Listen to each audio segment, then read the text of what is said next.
When I was an intern at Nickelodeon Studios, I always used to view the cartoon before everyone else did, just to make sure if it was okay, there was no flaws or anything that had happened. It was a new episode of the Fairly OddParents, and it was the one called Power Pals / Emotion Commotion. I had started the episode, and the episode seemed to be pretty good. No flaws whatsoever. So when I took it into the room for everybody to see, I didn't expect anything to happen other than what I had seen. Boy, was I wrong. We went into the room and started the tape. I walked out for a few minutes because I was expecting a call from the manager. He called and we talked about business for about half an hour. When I came back in, everybody looked at me. Some questionably, and some angrily, and I didn't know what was going on.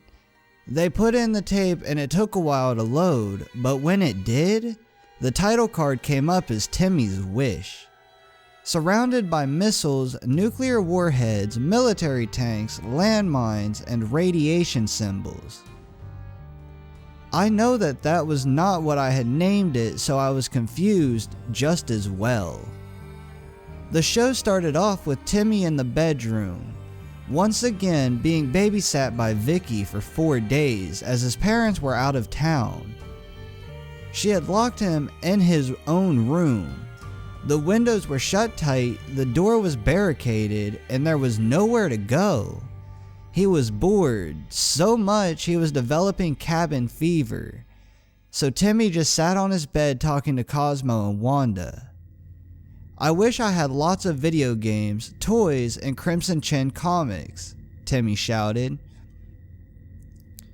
Cosmo and Wanda gave him all that he had asked for. Wanda replied with, "Timmy, have you ever thought of wishing for world peace? It's worth a try." Now I was really confused, because I had never written any of this, so I thought someone had pulled a prank on me and had changed discs to whatever they had.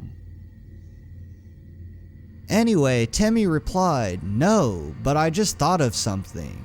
I wish I had." The audio after that was cut out, almost as if it was censored. But Timmy was mouthing the words, something to create chaos. And then there was the poof cloud, and Timmy had a bunch of knives, all in various sizes. "Thanks," he replied gratefully, before he quickly fell asleep. Cosmo and Wanda were confused by what they had just granted and asked themselves, why would he need a box of knives? Then they fell into the fishbowl as goldfish and went to sleep. I was too confused by now to think at all, but I kept watching. The next scene showed Timmy suddenly waking up, jumping out the window, which was now open for some reason, but it looked like it was forced open, and faded into the darkness. A 2-hour later time card came up. He came back with a weird dark red liquid on his body, but it was too dark to see anything, including his face. The way we knew it was liquid is because there were drops around him and trickling down his face and his body in tiny red streams. Anyway, he broke open the door, went to the bathroom, cleaned off the liquid, went back to bed, and fell asleep. The next scene made me gag. It was Francis, drenched in a pool of his own blood and his face cut open. His brains and his eyes were removed with very little precision, and his tongue was ripped off. He had multiple bruises on his neck, leading us to the conclusion that he was choked to death. First, on his stomach, carved into his bloody skin, were the initials TT. The picture looked so realistic it was sickening. Just looking at his carcass, as known, Timmy's initials are TT. so we can guarantee it was him. A couple interns left while the others stayed. The second scene, holy shit, was even worse than the last one. The head had been crudely chopped off with the arteries and veins jutting out still. The arms and legs had been slit open with the blood vessels piled on top, hands and feet cut off, and the same initials on the stomach. His ribs, by the looks of it, were broken with a sledgehammer, and blood from the newborn holes in his lungs were seeping out. My guess was his ribs were broken first and he suffocated to death because of it. Then he was cut up. This person was without a doubt Mr. Crocker. We know it was Timmy because it seems these two victims were Timmy's enemies.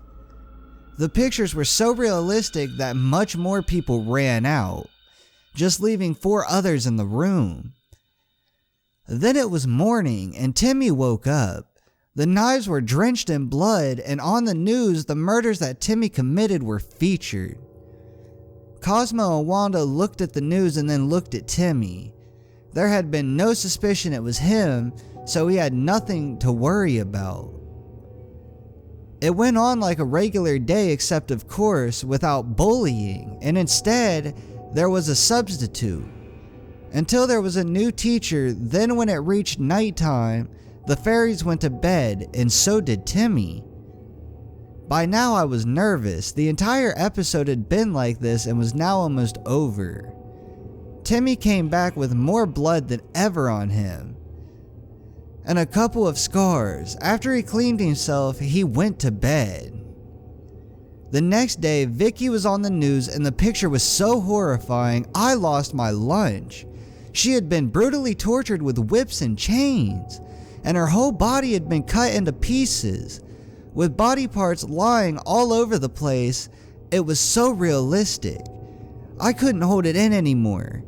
Nobody suspected that a 10-year-old would do this, so nobody expected him. That night, Timmy was going to go out the window when he saw a bunch of police cars and helicopters. Behind him, Wanda spoke. "I know it was you, Timmy. I've watched you, and so I called the police." Timmy then sat down, crying dark red mascara, ruined tears on his bed. He looked up at the screen and his eyes were in detail. The creepiest you'd ever see. They looked like they were animated heavily, not really realistic but not CGI either. He then whispered in an ominous tone, "Tell no one what I did." He then took a pistol, dropped a folded note, and shot himself through the mouth. When the police broke in, they opened the folded note. It said, "You think I was murdering people? That's small talk. If I was murdering people, you all would be gone." That's when the episode shut off. I went to go grab the disc to see what it looked like and if it was my disc, but somehow was corrupted and thus was worthless. Still, I was able to see the disc, rather than just seeing the episode again, but I don't know why it didn't corrupt the first time it was shown. The creepiest part was this was my disc, my name, my signature on it, everything. Then around the time the actual episode aired, it ran perfectly, no different than what I had watched originally. That episode will never be out of my mind, and we will never know how it happened to be corrupted or who corrupted it. Alright guys, I hope you guys have enjoyed this video. If you guys have, be sure to drop a like, hit that subscribe button down below. It helps out the channel. I greatly appreciate it. We are almost at 10k sub, guys. I want to hit 10k subs so bad. Can we hit that? Leave a comment in the comment section down below telling me what else you guys want to see as well. The link to the story will be down in the description, as well with my Twitter, my Snapchat, my Instagram. So be sure to go follow me on all of those. Those are the best ways to interact with me, and I will be sure to reply on all of that, even my comments. I appreciate you guys so much. I will see you guys in the next video. Peace out.